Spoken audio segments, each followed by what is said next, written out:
Hi guys, back to our channel mad electronics. ఈరోజు అయితే ఈ వీడియోలో అయితే మనం ఫ్రీగా లిథియం ఐరన్ బ్యాటరీస్ అయితే ఎక్కడి నుంచి అయితే సేకరించదు. అదే నేను నా ప్రాజెక్టులో వాడి లిథియం ఐరన్ బ్యాటరీస్ కానీ ఎక్కడి నుంచి అయితే సేకరించవచ్చో నేను మీకు ఒక ఎగ్జాంపుల్ ఇస్తాను. ఇది వచ్చేసి ల్యాప్టాప్ బ్యాటరీ, ఇంట్లో నుంచి సేకరించుకోవచ్చు మీరు కాలితే. ఏమైంది? Loose connection, soft box, light loose connection అనమాట. ఇలాగ ల్యాప్టాప్ బ్యాటరీస్లో కానీ, ఇలాగా రీఛార్జబుల్ డ్రిల్లింగ్ మిషన్స్లో కానీ, లేకపోతే చిన్న సైజ్ ఈ టైప్ స్పీకర్స్ వస్తాయి కదా, ఈ స్పీకర్స్లోంచి కానీ మనం లిథియం ఐరన్ బ్యాటరీస్ అయితే కలెక్ట్ చేయొచ్చు. నేను వచ్చేసి ప్రజెంట్ ఇప్పుడైతే దీంట్లోంచి బ్యాటరీస్ అయితే కలెక్ట్ చేద్దాం అనుకుంటున్నాను. ఇలా మన స్పీకర్స్ కానీ ఇలాంటి బ్యాటరీస్ కానీ రేర్గా దొరుకుతాయి మనకి.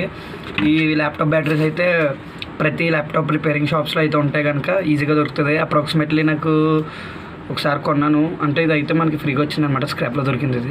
ఆ బ్రోతో మాట్లాడితే ఆ బ్రో ఫ్రీగా ఇచ్చాడనమాట. ఇది మనకి ఫ్రీ అంటే ఇందులో ఇప్పుడు మనది ఏం మిగిలినా సరే ఫ్రీగా వచ్చినట్టే. నేను ఒకసారి కొన్నాను అనమాట. అప్రాక్సిమేట్లీ 60 రూపీస్ కొంటే అందులో నాకు 6 సెల్స్ వచ్చినాయి. అందులో 6 సెల్స్ వర్క్ అవుతున్నాయి. దానిది పోయింది ఏంటంటే బిఎంఎస్ పోయిందనమాట. బిఎంఎస్ కూడా కొన్నిసార్లు పోద్ది, లేకపోతే బ్యాటరీలు పోవడం వల్ల కూడా కొన్నిసార్లు బ్యాటరీ రిప్లేస్ అయితే జరుగుతుంది. లేకపోతే బ్యాటరీ హెల్త్ తగ్గిపోయినా సరే కొన్నిసార్లు బ్యాటరీ అయితే రిప్లేస్ అయితే చేస్తారనమాట. బ్యాటరీ హెల్త్ తగ్గిపోయినా సరే మనకి మరి అంతలా అక్కర్లేదు కనుక, ఒక బ్యాటరీ హెల్త్ తగ్గిపోయినా సరే బ్యాటరీ హెల్త్ మొత్తం తగ్గిపోతుంది. ఆ బ్యాటరీ ప్యాక్ ప్రకారం చూసుకుంటే బిఎంఎస్ కూడా సరిగ్గా ఛార్జ్ చేయలేదు కనుక బ్యాటరీ అయితే రిప్లేస్ చేస్తారు వాళ్ళు. మనకైతే ఈ ఒక్క బ్యాటరీ అయితే పోయినా సరే ఇంకో 3 బ్యాటరీస్ అయితే మనం సింపుల్గా వాడుకోవచ్చు ఈజీగా.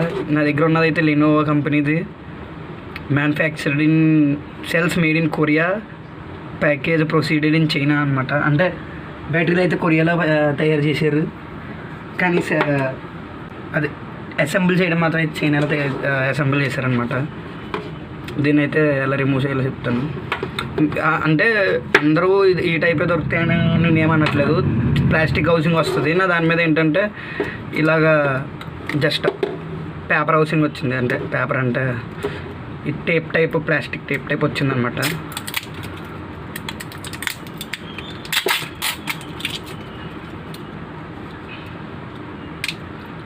ఓల్డ్ రీఛార్జబుల్ ట్రిమ్మర్స్ కానీ, పవర్ బ్యాంక్స్ కానీ, అలాంటి మినీ స్పీకర్స్ కానీ, బూమ్ బాక్స్ స్పీకర్స్ కానీ, జేబిఎల్ స్పీకర్స్ కానీ, లేకపోతే అలాంటి నేను చెప్పాను కదా బ్యాటరీ ప్యాక్స్ కానీ, ఎలక్ట్రిక్ సైకిల్ బ్యాటరీ ప్యాక్స్ కానీ, అందులోంచి అయితే మనం లిథియం ఐరన్ బ్యాటరీస్ అయితే కలెక్ట్ చేయొచ్చు. మళ్ళీ ఇంకా ఇందులో కలెక్ట్ చేయొచ్చు అంటే మినీ రీఛార్జబుల్ ఆడియో యాంప్లిఫైర్స్ వస్తాయి కదా చిన్నవి, అందులోంచి కూడా కలెక్ట్ చేయొచ్చు అనమాట మనం. మీకు చెప్పడం మర్చిపోయాను, దీని మీద వాట్ అవర్ కూడా మెన్షన్ చేశాడు. ఎక్కడ మ్యాక్స్ 17 వోల్ట్స్ అవుట్పుట్ అనమాట. 17.2 వోల్ట్స్ అవుట్పుట్ కనబడుతుంది అనుకుంటున్నాను. బ్లర్ అవుతుందా? 17.2 వోల్ట్స్ మ్యాక్స్ అవుట్పుట్ అనమాట దీనిది.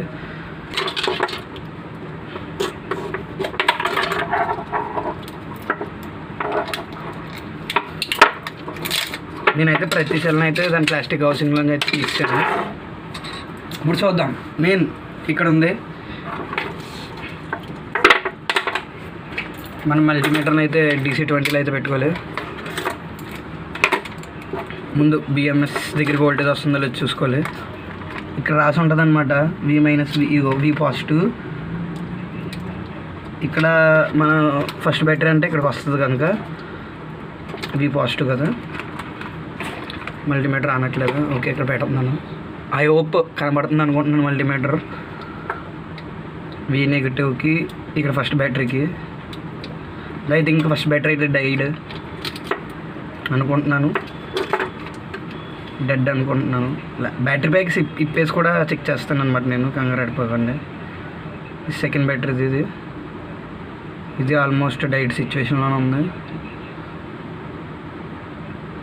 వోల్టేజ్ అయితే ఏం రావట్లేదు మనకు. ఆల్మోస్ట్ 11 వోల్ట్స్ వస్తుందా? 0.11 వోల్ట్స్ అయితే వస్తుంది. ఇప్పుడు విడిగా ఒక బ్యాటరీని టెస్ట్ చేద్దాం. బ్యాటరీస్ అయితే డెడ్ అయితే వచ్చినాయి నాకు అనుకుంటున్నాను. నేను డెడ్ బ్యాటరీస్ వచ్చాయి అనుకుంటున్నాను. అన్నీ డెడ్ అనుకుంటున్నాను. నేను చెప్పలేను అనమాట, అంటే అన్నీ డెడ్ రావచ్చని, అన్నీ వర్కింగ్ రావచ్చని. నాకు ఈ ప్యాక్లో అయితే డెడ్ వచ్చినాయి. నాకు మొన్న చెప్పిన ప్యాక్లో అయితే మీకు చెప్పాను కదా, మొన్న ప్యాక్లో మొత్తం వర్కింగ్ వచ్చాయని. ఇప్పుడు బ్యాటరీస్ పోయినాయి అంటే మనకు బిఎంఎస్ వర్కింగ్లో ఉన్నట్టే కదా, అంటే బిఎంఎస్నైనా రికవర్ చేసుకోవచ్చు మనం. ఇప్పుడు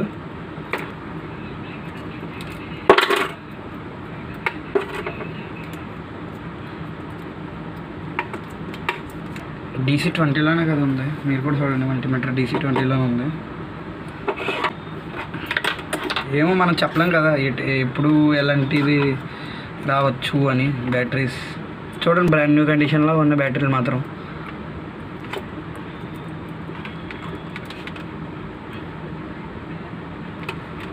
డెడ్, ఈ కంప్లీట్లీ డెడ్ బ్యాటరీస్ అయితే వచ్చినాయి.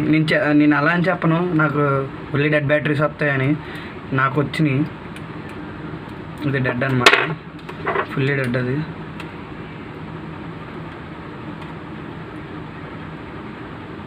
ఇది డెడ్.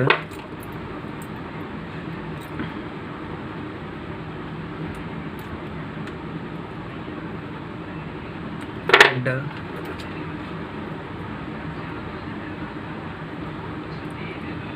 డెడ్. ఇప్పుడు మనకు ఫ్రీగా వచ్చింది కనుక ఏం ఫర్క్ ఉండదు. అదే డబ్బులు పెట్టుకొని ఉంటే కొద్దిగా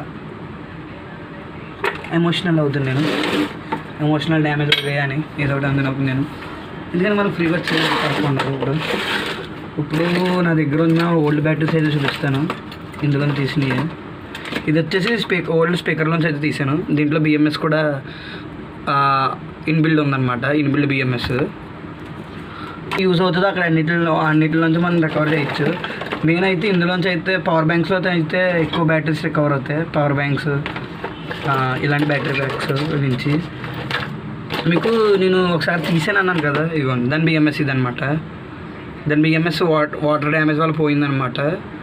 బ్యాటరీస్ అయితే మాత్రం ఫుల్ వర్కింగ్ ఉన్నాయి. మీకు చూపిద్దాం అంటే బ్యాటరీస్ ప్యాక్ చేసి నేను దేంట్లోనే పెట్టినట్టున్నాను. ఐ థింక్ ఉండుంటే చూపిస్తాను. ఇదిగోండి అవేనా బ్యాటరీలు అవి, ఇవే అనమాట. చెప్తే నమ్మరు. దీని బిఎంఎస్ అంటే ఇప్పుడుకి వచ్చి నేను ఒక 10-20 బ్యాటరీలు తీసుకుంటానులే ఇలాంటిది. దీని బిఎంఎస్ కానీ, దీని బిఎంఎస్ పనిచేస్తుంది, ఈ బ్యాటరీ బిఎంఎస్ పనిచేస్తుంది. ఈ బ్యాటరీ బిఎంఎస్తోనే ఛార్జింగ్ పెట్టాను. తర్వాత నాకు సింగిల్గా సెల్ కావాలన్నానని చెప్పి విడదీసాను దీన్ని. చూడండి ఎట్టి వోల్టేజ్,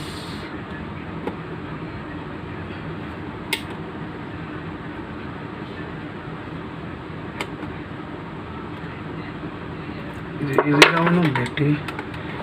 ఈ రీఛార్జ్ పెట్టాలనుకుంటా నాకు తెలిసి. ఈ మాత్రం ఫుల్ ఉన్నాయి, 3.2 volts ఉన్నాయి నాకు దొరికినప్పుడు. అదిగోండి ఈ బ్యాటరీ చూడండి. అంటే ఈ సర్క్యూట్ కూడా వోల్టేజ్ డ్రా చేస్తుంది అనమాట. అంటే ఇది TPN ఒరిజినలేనా ఐసి.